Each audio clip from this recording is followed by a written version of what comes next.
Depo Provera, commonly known as the birth control shot, is a female contraceptive that's been around since the early 90s.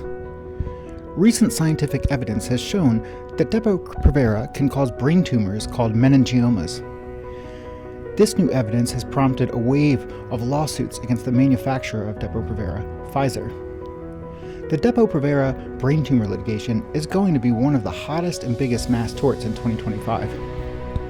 A large number of cases have already been filed across the country. Last month, a group of plaintiffs filed a motion requesting that the Depo Provera brain tumor cases be consolidated into a new multi-district litigation, or MDL. An MDL is a legal process used to streamline cases with similar claims, like those against Depo Provera, for one or more side effects. The focus of this MDL will be cases alleging that Depo Provera caused meningioma brain tumors.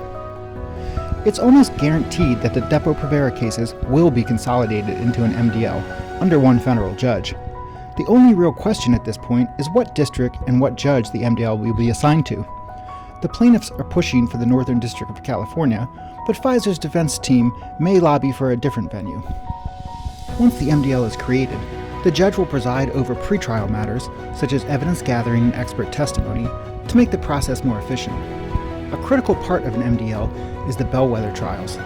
These are a small handful of representative cases that are picked to go to trial first. The outcome of these trials are supposed to provide both plaintiffs and defendants with insight into the strengths and weaknesses of the claims and facilitate settlement discussions. So how does an MDL differ from a class action lawsuit? In a class action, all plaintiffs are grouped into a single case and treated collectively as one entity. This means that the outcome, whether a verdict or settlement, applies to everyone equally. An MDL, on the other hand, allows plaintiffs to keep their cases separate. Each person's injuries, damages, and compensation are evaluated individually, even though pretrial issues may be consolidated. This makes a lot of sense for Depo Provera because victims all have different injuries and different levels of suffering. Once the Depo Provera MDL is created, it will probably take at least 2 years to complete the discovery phase and get to the actual bellwether trial phase. The most likely event in this MDL, however, is that Pfizer will agree to some type of global settlement deal before any bellwether cases go to trial. In a global settlement, plaintiffs are grouped into tiers based on the strength of their claims. Plaintiffs in the top tiers get the higher settlement payouts. We think the Depo Provera cases in the top settlement tier could have a payout value range of $275,000 to $500,000. Cases in the secondary settlement tier could have a value of $100,000 to $200,000.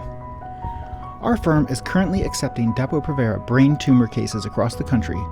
If you had the Depo Provera shot and were later diagnosed with meningiomas, call us today at 800-553-8082.